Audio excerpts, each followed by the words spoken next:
एक मोठी अपडेट आल्याची माहिती कळते, नेमकं काय घडलंय? बेगोण येथील कुमारी वैष्णवी राजू आटोळे प्रकरणी दाखल झालेल्या गुन्हा रजिस्टर नंबर 36/2026 मध्ये आज रोजी आम्ही फिर्यादीतर्फे मूळ फिर्यादी म्हणजे तिची आई श्रीमती अनिता राजू आटोळे यांच्यामार्फत वकीलपत्र दाखल करून त्या ठिकाणी हजर झालो.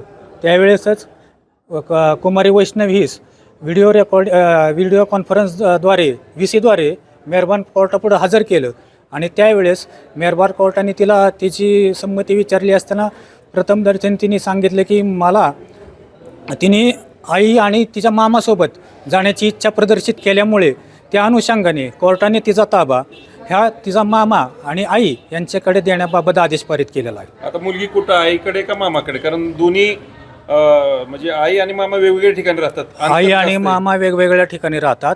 मुलगी आत्ता सुधारगृहामध्ये आहे. तसा आदेश त्यांच्याकडे जाईल, त्यानंतर ती मुलीला आईच्या आणि मामाच्या ताब्यात देण्यात येईल.